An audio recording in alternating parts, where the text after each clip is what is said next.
Alors, je vais parler dans cette séquence 10 de l'axe hypothalamo-neurohypophysaire et sa plasticité neuroendocrine. Plasticité, bien sûr, liée encore une fois à des fluctuations de paramètres environnementaux. Alors, en fait, le système hypothalamo-hypophysaire, et à titre de rappel, vous avez déjà vu sur le plan anatomique ce système hypothalamo-hypophysaire. On vient d'ailleurs de parler dans les séquences précédentes de l'axe corticotrope qui est un axe neuroendocrine hypothalamo-hypophysaire et c'est un axe hypothalamo-anté-hypophysaire ou adéno-hypophysaire.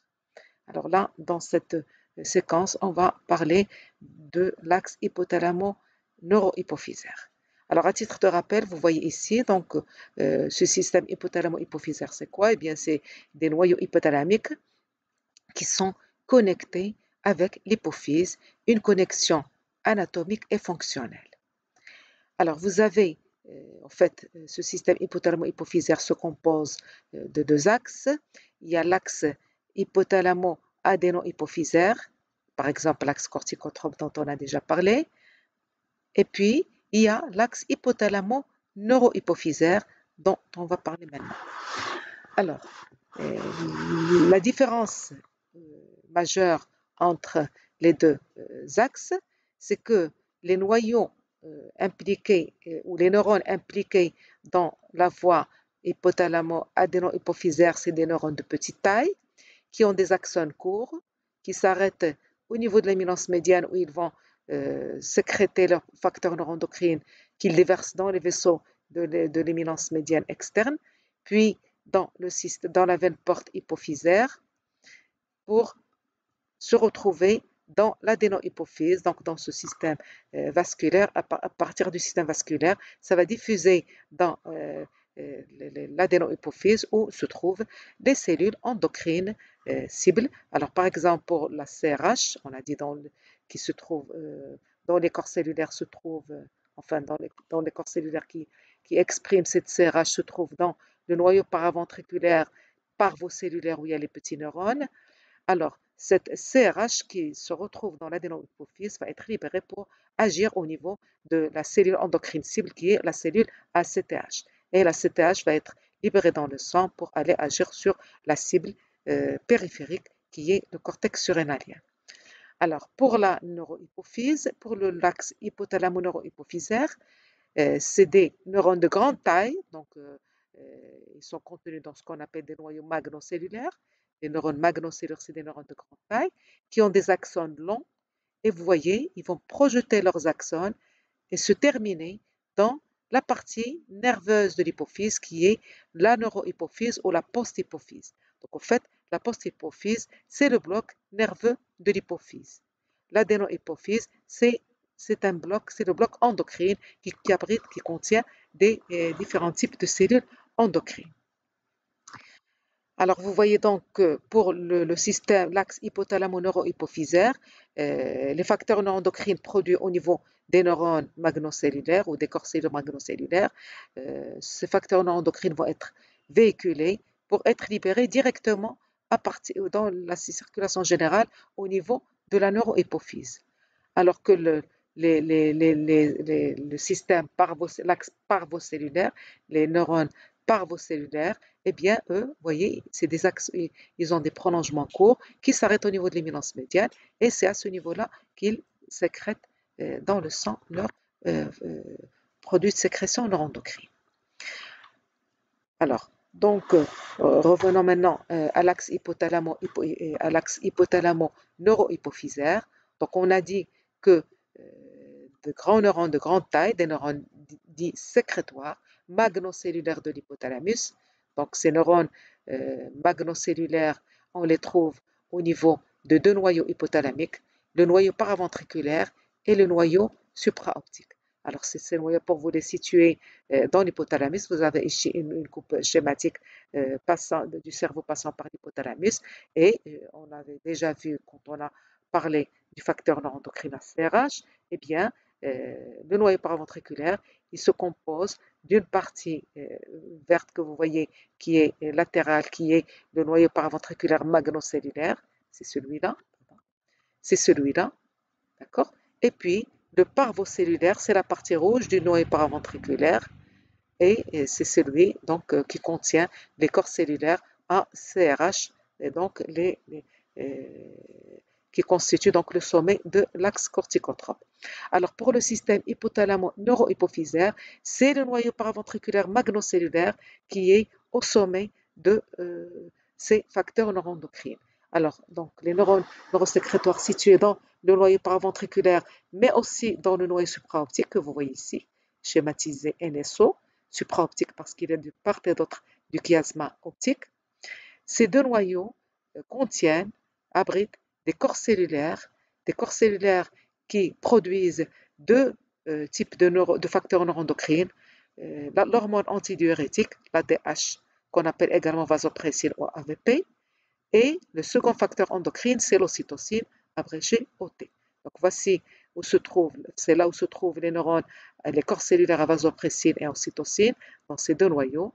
Ces corps cellulaires, bien sûr, vous avez leurs axones qui vont se terminer dans la post-hypophyse, c'est-à-dire dans la neurohypophyse. Et à partir de là, la vasopressine et l'ocytocine vont être libérées dans le sang, dans la circulation générale. Alors, l'autre, bien sûr, composante qui est l'axe hypothalamo-antéhypophysaire, ici c'est l'antéhypophyse. Alors, on a dit que l'antéhypophyse, c'est la partie endocrine, c'est une glande endocrine qui contient des cellules endocrines qui sécrètent des hormones. Et ces hormones, en fait, elles sont stimulées par les facteurs hypophysiotropes hypothalamiques, comme c'est le cas de la CRH qui va stimuler la production d'ACTH au niveau de la cellule endocrine antéhypophysaire. Alors donc la posthypophyse, dont je viens de parler, la posthypophyse stocke et libère dans la circulation sanguine deux neurohormones qui sont l'AVP, c'est-à-dire arginine vasopressine, et l'ocytocine.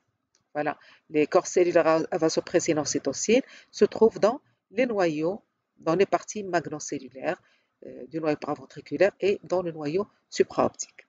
Alors, ces deux hormones sont synthétisées, comme je viens de vous le dire, dans des corps cellulaires qui sont bien entendu différents, c'est-à-dire que dans, par exemple, le noyau paraventriculaire, eh bien, on va trouver des corps cellulaires qui produisent, qui expriment la vasopressine et d'autres corps cellulaires qui vont exprimer l'ocytocine. Donc, j'ai deux populations neuronales qui vont exprimer, produire ces deux types de neurohormones. Donc, ces deux hormones sont synthétisées dans des corps cellulaires différents des neurones différents, des neurones, donc dans les neurones magnocellulaires du noyau supraoptique et du noyau paraventriculaire. Alors, bien sûr, la vasopressine et l'ocytocine peuvent être qualifiées d'hormones parce qu'elles sont libérées dans la circulation générale. Mais comme elles sont produites à partir de neurones, donc on parle de neurohormones. Donc l'ADH et l'ocytocine sont deux neurohormones, c'est-à-dire produites à partir de neurones et qui sont sécrétées dans la circulation générale, donc on parle d'hormones. On peut également parler de facteurs neuroendocrines, exactement comme le cas de la CRH, de la GnRH, etc. Ils sont tous produits à partir de neurones et libérés dans la circulation générale. Alors sur le plan structural, eh bien, la vasopressine et l'ocytocine, ils ont une structure assez similaire, puisque dans les deux cas, il s'agit de nonapeptides, c'est-à-dire c'est une séquence peptidique de 9 acides aminés pour la vasopressine et de 9 acides aminés pour l'ocytocine, avec 6 acides aminés qui sont reliés par un pont disulfure. Alors sur ce noyau, est fixée une séquence de 3 acides aminés. La même chose pour l'ocytocine. Alors voilà donc la séquence en acide aminé de la vasopressine, la séquence en acide aminé de l'ocytocine, et en fait, elle diffère uniquement par 2 acides aminés qui sont ici, vous pouvez repérer, qui sont écrits en couleur chaude dans les tons rouges. Donc la vasopressine et l'ocytocine sont deux nonapeptides constitués de 6 acides aminés avec un pont du sulfure sur lequel est fixée la séquence de 3 acides aminés. Et comme vous pouvez le voir, donc la structure de l'AVP diffère de celle de l'ocytocine par 2 acides aminés, comme je viens de vous le dire. Alors, à la différence des neurohormones hypophysiotropes, euh, que vous connaissez par exemple la CRH ou encore le GnRH, etc.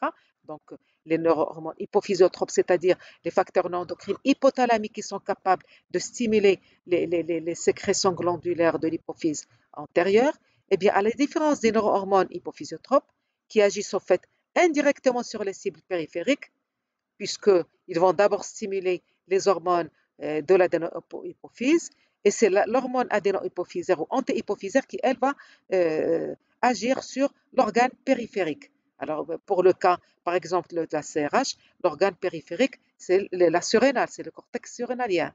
Donc, le cortex surrénalien, il est stimulé indirectement par la CRH par l'intermédiaire de la CTH. La même chose pour, par exemple, la GnRH. La GnRH, elle va agir, la cible ultime, c'est les ovaires.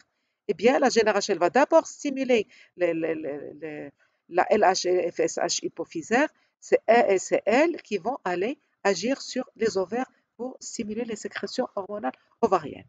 Donc, à la différence de ces neurohormones hypophysiotropes, eh bien, la vasopressine et l'ocytocine agissent directement sur les organes effecteurs. Alors, je reviens ici. Alors, on a dit pourquoi ça agit directement, parce que la vasopressine, on a dit que ça va être, et l'ocytocine, ça va être libéré directement au niveau de la neurohypophyse. Elles se retrouvent dans la circulation générale et ils vont agir au niveau de leurs organes cibles, dont on parlera plus tard. Alors que pour les hormones, pour les facteurs neuroendocrines hypophysiotropes, ils vont, c'est des petits, on a dit c'est des petits, c'est des axones, c'est des petits neurones de petite taille qui vont agir d'abord sur l'hypophyse. Au niveau de l'hypophyse, elles libèrent des hormones et c'est les hormones qui vont agir au niveau périphérique.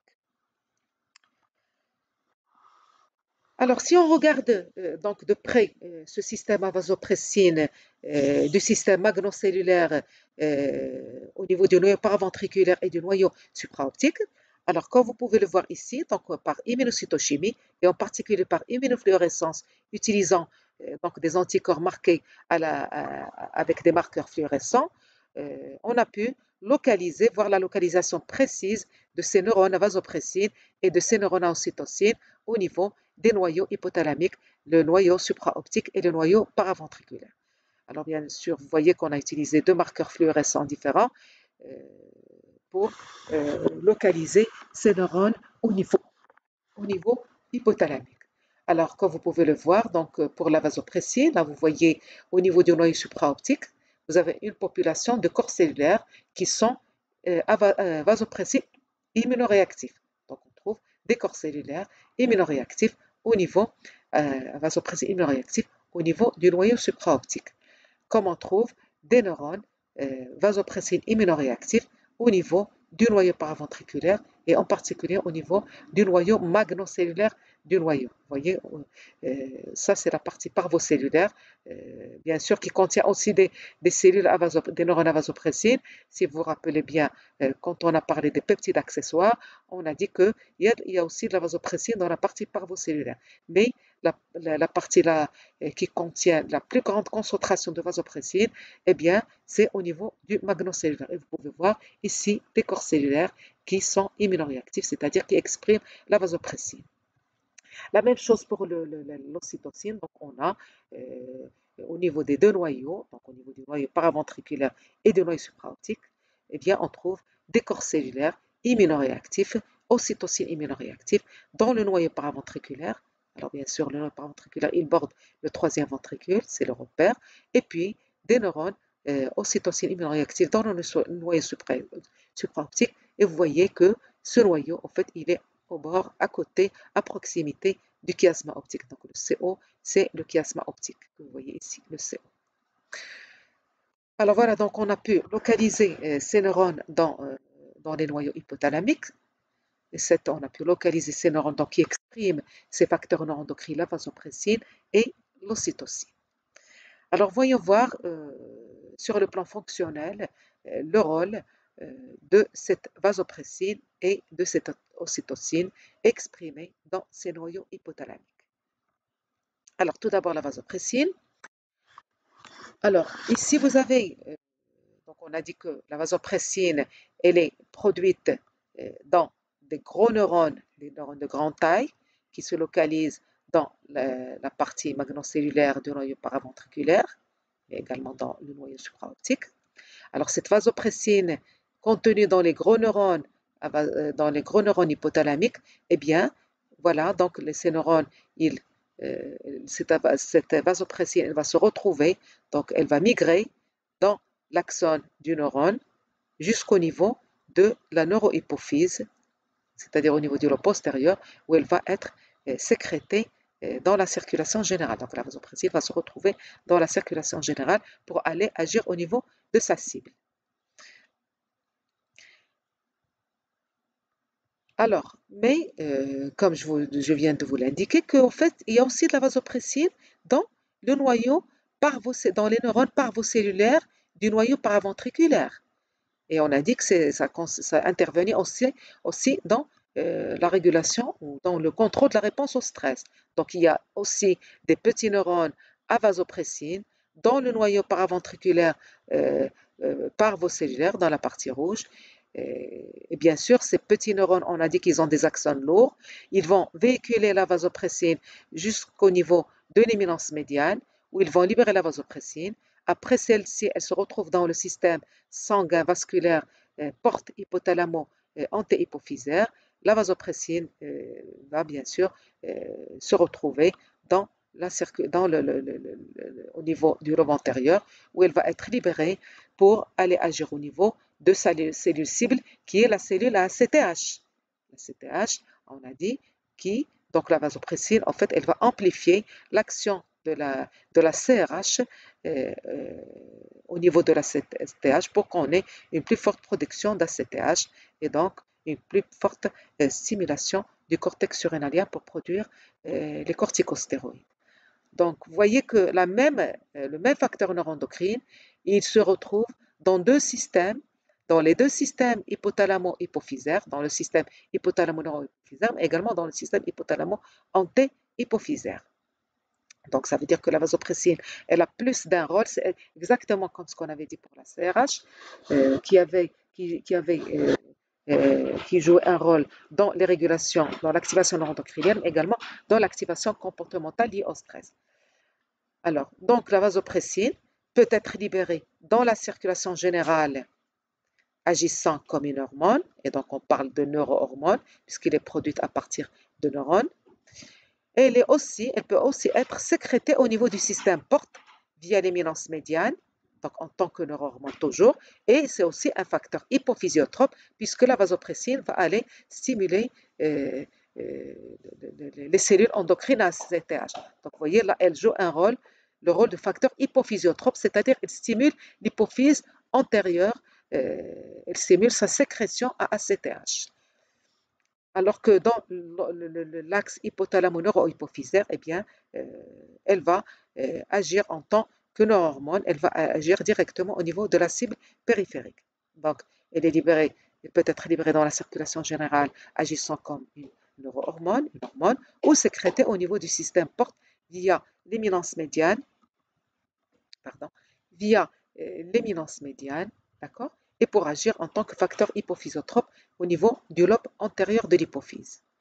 Alors, il faut savoir aussi que la vasopressine peut être libérée aussi dans l'environnement neuronal, c'est-à-dire que la vasopressine produite dans des neurones, elle peut être libérée localement et cette fois-ci, donc elle est libérée au voisinage d'autres neurones et elle va agir en tant que neurotransmetteur. Donc, vous voyez que la même molécule, elle peut agir elle peut exercer différents types d'actions. Donc, elle peut agir en tant que neurohormone, soit en tant que facteur hypophysiotrope ou alors en tant que neurotransmetteur. Alors, la vasopressine donc de l'axe hypothalamo-neurohypophysaire, c'est l'axe bien sûr qui nous intéresse dans cette séquence. Donc, la vasopressine, les neurones à vasopressine ont leur corps cellulaire à ce niveau-là, les grands neurones, ils vont envoyer leurs axones pour projeter au niveau de la neurohypophyse. Mais il faut dire que ça passe toujours par l'éminence médiane. Donc, ces axones vont passer à travers l'éminence médiane pour se retrouver dans la neurohypophyse. Et voilà, sur ce schéma, vous voyez donc ces fibres, ces axones à vasopressine qui proviennent des neurones magnocellulaires du noyau paraventriculaire et du noyau supraoptique, ces axones vont venir traverser l'éminence médiane et pas n'importe quelle partie de l'éminence médiane, elles vont traverser la zone interne de l'éminence médiane, donc c'est là où on trouve le passage de ces neurones à vasopressine magnocellulaires, ils traversent la zone interne de l'éminence médiane pour se retrouver après dans la neurohypophyse que vous voyez ici. Alors que la vasopressine produite par les neurones parvocellulaires, donc ici les neurones parvocellulaires, avec des axones courts, regardez, ils vont se terminer au niveau de la zone externe de l'éminence médiane, où ils vont sécréter, donc ces neurones qui vont sécréter la vasopressine au niveau du système porte hypothalamo-hypophysaire, donc représenté par ces dentelles vasculaires au niveau de la zone externe dont on a déjà bien parlé lorsqu'on a parlé donc de l'axe corticotrope. Alors encore par immunocytochimie, donc toujours par immunofluorescence, vous voyez donc de près, à plus fort grossissement, cette population de neurones, donc en utilisant des anticorps antivasopressines, vous voyez une forte densité de neurones vasopressines immunoréactifs qui apparaissent dans la partie magnocellulaire du NPV, mais aussi quelques neurones à vasopressine dans la partie parvocellulaire. Alors ceux-là, ils rentrent dans le cadre de l'axe hypothalamo-antéhypophysaire et ceux-là, ils rentrent dans le cadre de l'axe hypothalamo-neurohypophysaire. C'est ce qu'on a vu tout à l'heure. Donc, la vasopressine parvocellulaire, elle s'arrête là. Elle est déversée dans le système vasculaire de l'éminence médiane, alors que la vasopressine qui va vers le lobe postérieur, donc qui est issue des neurones magnocellulaires, eh bien, elle va traverser la zone, elle passe plutôt par la zone interne. Donc, vous voyez qu'il y a une différence déjà anatomique dans la répartition dans la répartition des axones des neurones à vasopressine des deux systèmes que je viens de décrire. Et là, vous avez, pour vous rapprocher toujours de cette partie magnocellulaire qui contient des gros neurones magno, et la partie parvo qui contient les petits neurones. Alors, voyons voir maintenant dans quel type de régulation neuroendocrine intervient la vasopressine hypothalamo-neurohypophysaire. Alors, pour comprendre dans quel type de régulation elle est impliquée, voyons voir les facteurs qui peuvent stimuler la sécrétion de la vasopressine dans la circulation générale. Alors, au fait, il y a plusieurs facteurs qui peuvent stimuler sa libération dans la circulation générale. Alors, il y a par exemple l'hypovolémie, donc diminution du volume sanguin, une hypotension artérielle, mais le facteur principal de régulation ou qui fait bouger le système à vasopressine, c'est ce qu'on appelle l'hyperosmolarité du plasma. Donc, lorsque le compartiment plasmatique se trouve concentré et donc une hyperosmolarité. Alors, lorsque le plasma se trouve concentré, donc, comme je vous l'ai dit, c'est le principal facteur de régulation ou de stimulation de la production de vasopressine dans la circulation générale. Lorsque l'osmolarité bouge, lorsqu'elle varie, eh bien, il y a des cellules spécialisées qui vont être sensibles à cette hyperosmolarité au niveau hypothalamique. C'est ce qu'on appelle les osmorécepteurs hypothalamiques. Lorsque ces osmorécepteurs hypothalamiques vont être activés, eh bien, ils vont aller activer les noyaux hypothalamiques, noyaux supraoptiques et paraventriculaires, et stimuler en particulier les neurones magnocellulaires à vasopressine. Donc, ces neurones magnocellulaires activés, eh bien, ils vont produire de la vasopressine qui va être libérée dans la circulation générale. Donc, la stimulation de la production de l'AVP se fait principalement par une hyperosmolarité, donc qui constitue le principal facteur de régulation de cette neurohormone. Alors d'ailleurs, ça a été quantifié, donc ça a été mesuré, comme vous pouvez le voir dans ce travail. Eh bien, deux paramètres qui ont été testés, une augmentation de l'osmolalité ou osmolarité et une diminution du volume plasmatique. Alors regardez, donc vous avez deux courbes. La courbe qui correspond à une diminution, la courbe qui correspond à une diminution de la volémie. Donc plus le volume plasmatique diminue, qu'est-ce qu'on constate pour la concentration plasmatique de la vasopressine? Eh bien, la concentration a tendance à augmenter. De la même manière, lorsque l'osmolalité augmente, donc lorsqu'il y a une hyperconcentration du milieu plasmatique, donc augmentation osmotique, c'est les cercles ronds, c'est ce tracé-là, eh bien, j'ai encore une augmentation de la concentration plasmatique de la vasopressine. Donc, dans les deux cas, j'ai une augmentation, mais en fait, dans le cas du changement de l'osmolarité, vous voyez, l'osmolarité, vous avez une augmentation très rapide, donc une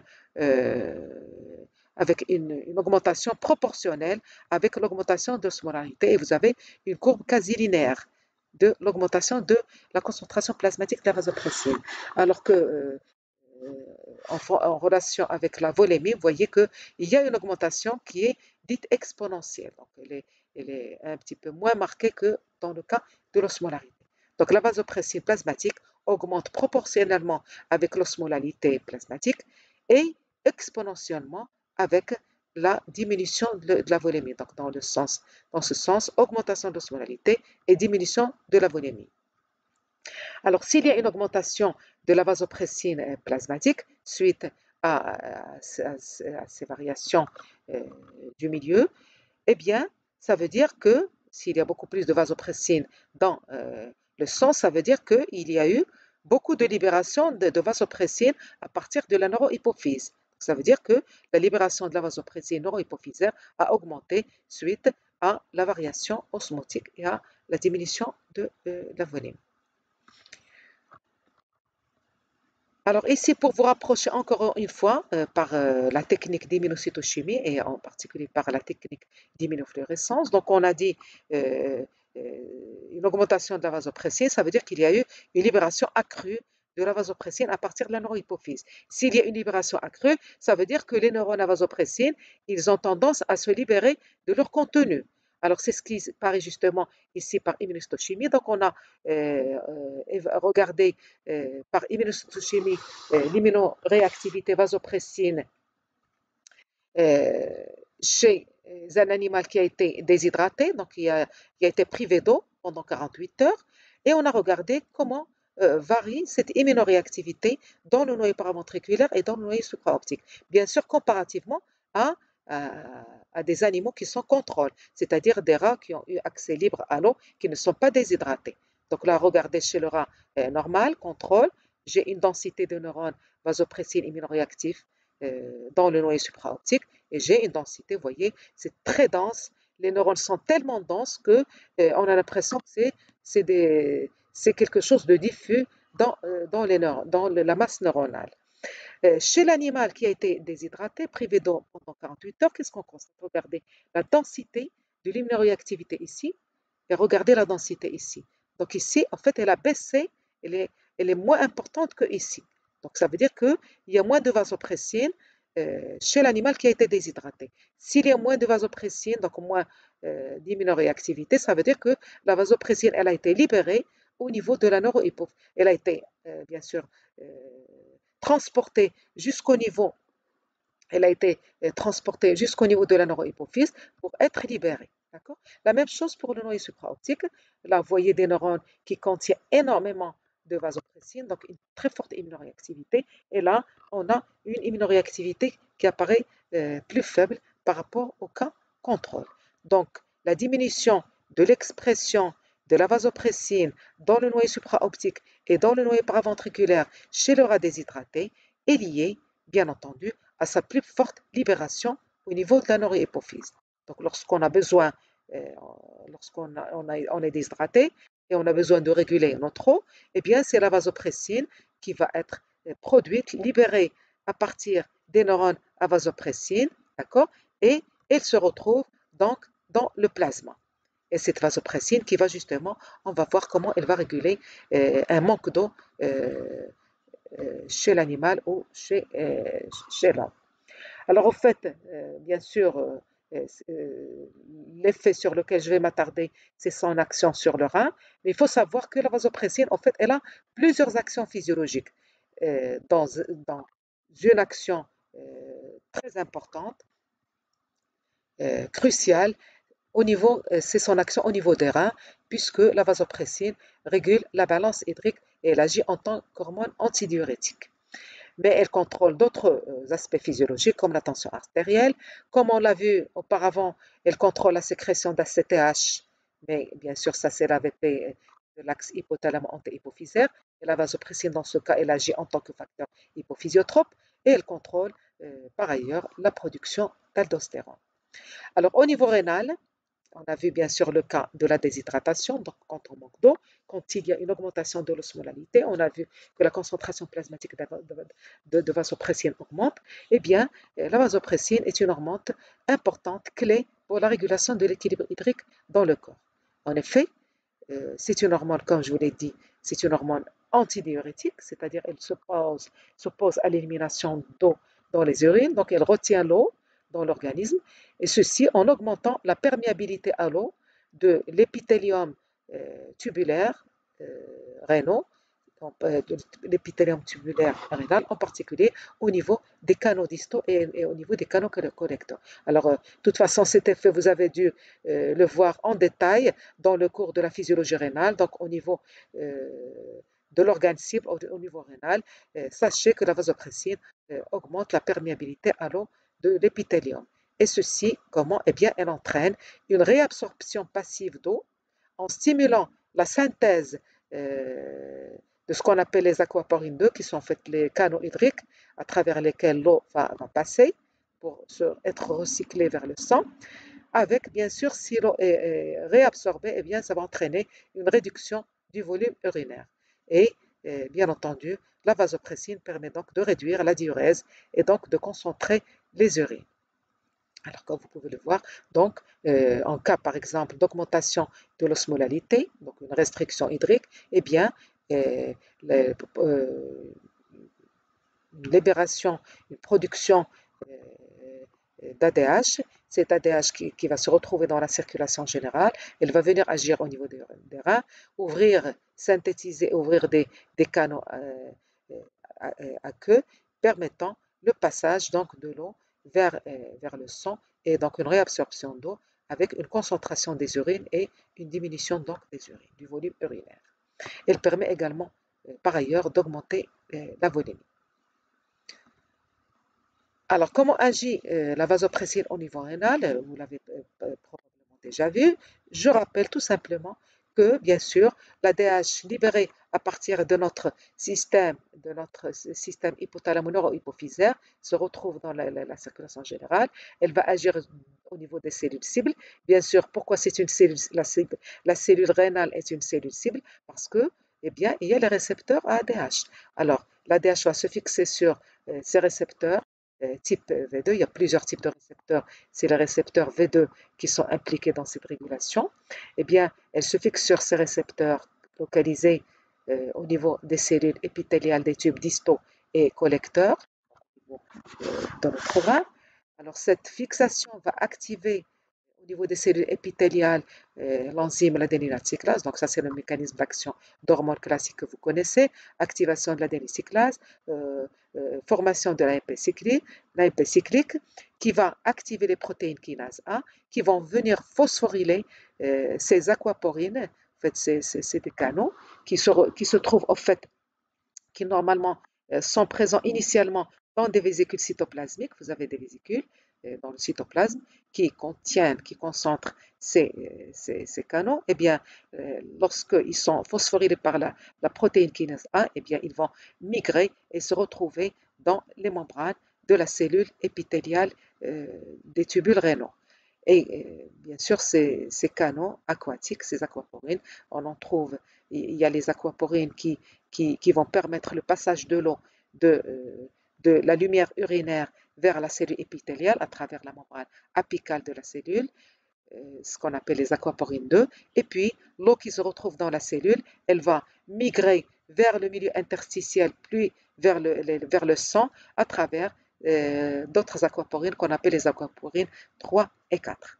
Donc, les aquaporines, qui sont les canaux hydriques, vont migrer vers la membrane apicale où ils facilitent le passage de l'eau vers l'interstitium rénal à travers les cellules du tube collecteur et bien sûr de l'interstitium vers le compartiment sanguin.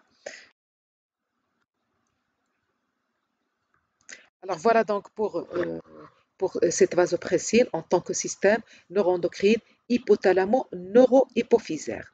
Alors ce système à vasopressine, comme je vous viens de le décrire, c'est un système qui est antidiurétique, donc c'est une neurohormone antidiurétique, c'est-à-dire qu'en cas de besoin d'eau, eh bien, cette vasopressine va réabsorber l'eau vers le sang pour réhydrater et retrouver une osmolarité physiologique normale.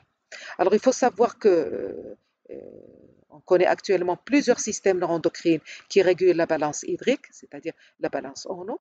Il y a le système à vasopressine qui a une action antidiurétique. Et il y a d'autres systèmes qui régulent cette balance. Et il y a par exemple le système apéline qui a plutôt une action diurétique. Donc là, c'est un système qui a été découvert bien après le système à vasopressine, donc récemment, et pour lequel on a pu montrer qu'il exerce une action diurétique. Donc je parlerai de ce système à apéline dans la prochaine séquence pour vous rendre compte un petit peu d'un autre type de facteur neuroendocrine qui contrôle notre balance hydrique, mais avec un effet inverse, c'est-à-dire un effet diurétique.